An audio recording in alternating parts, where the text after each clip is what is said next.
എൻ്റെ പേര് ആൻസി. ഞാൻ കിലെ IAS അക്കാഡമിയിലെ 4th ബാച്ച് സ്റ്റുഡൻ്റാണ്. ഞങ്ങൾക്ക് ഈ ഒരു 10 മാസം ദൈർഘ്യമുള്ള കോഴ്സിൽ ഒരു 7 to 8 months കൊണ്ട് ഹോൾ സിലബസ് കവർ ചെയ്യാനായിട്ട് സാധിച്ചു. തുടർന്ന് ഇപ്പോൾ ഞങ്ങൾക്ക് നടക്കുന്നത് മോക്ക് ടെസ്റ്റുകളാണ്.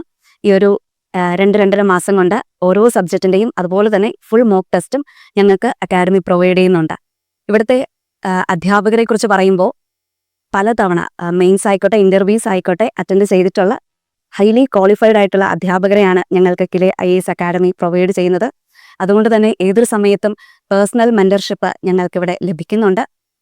അതിലെല്ലാം ഉപരിയായിട്ട് കിലെ IAS അക്കാഡമി ഞങ്ങൾക്ക് കറണ്ട് അഫേഴ്സിനായിട്ട് കിലെ ഗസറ്റ് എന്ന പേരിൽ ഒരു മാഗസിൻ പ്രൊവൈഡ് ചെയ്യുന്നുണ്ട്.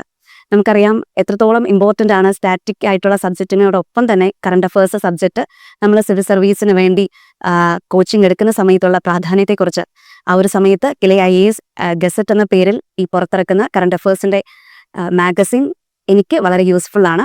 അതുപോലെ തന്നെ ഓരോ ആഴ്ചയും ഞങ്ങൾക്ക് വീക്ക്ലി എക്സാംസ് നടത്തുന്നുണ്ട്. അതിന് ബേസ് ചെയ്തുകൊണ്ടുള്ള ആൻസർ കീ കൃത്യമായിട്ട് പ്രൊവൈഡ് ചെയ്യുന്നുണ്ട്. അതുപോലെ തന്നെ മന്ത്ലി ഞങ്ങൾക്ക് എക്സാംസ് പ്രൊവൈഡ് ചെയ്യുന്നുണ്ട്. അത് മൾട്ടിപ്പിൾ ചോയ്സും അതുപോലെ തന്നെ മെയിൻസ് ഓറിയൻ്റ് ആയിട്ടുള്ള എക്സാംസ് മന്ത്ലി നടത്തുന്നുണ്ട്. അതിനും പ്രോപ്പറായിട്ടുള്ള ആൻസർ കീ ആണ് ഞങ്ങൾക്ക് ഇവിടെ നിന്ന് പ്രൊവൈഡ് ചെയ്യുന്നത്. അതുപോലെ തന്നെ പുറത്തുനിന്നുള്ള അധ്യാപകരെയും പുറത്തുനിന്നുള്ള സിവിൽ സർവീസ് ക്രാക്ക് ചെയ്ത ആൾക്കാരെയൊക്കെ വ്യക്തികളെയൊക്കെ കൊണ്ടുവന്ന് ഞങ്ങൾക്ക് മോട്ടിവേഷൻ ടോക്കൊക്കെ ഇവിടെ നിന്ന് പ്രൊവൈഡ് ചെയ്യാറുണ്ട്. തീർച്ചയായിട്ടും നിങ്ങളൊരു UPSC ആസ്പിറൻ്റ് ആണ്, UPSC ക്ലിയർ ചെയ്യാനായിട്ട് ആഗ്രഹിക്കുന്ന ഒരു വ്യക്തിയാണെന്നുണ്ടെങ്കിൽ കേരള ഗവൺമെൻറ് നമുക്ക് വേണ്ടി നൽകുന്ന കിലെ IAS അക്കാഡമി നിങ്ങൾക്ക് തീർച്ചയായിട്ടും ചൂസ് ചെയ്യാം. എൻ്റെ ഈ ഒരു UPSC ജേണിയിൽ കിലെ IAS അക്കാഡമി നല്ലൊരു ഹെൽപ്പിംഗ് ഹാൻഡാണ്.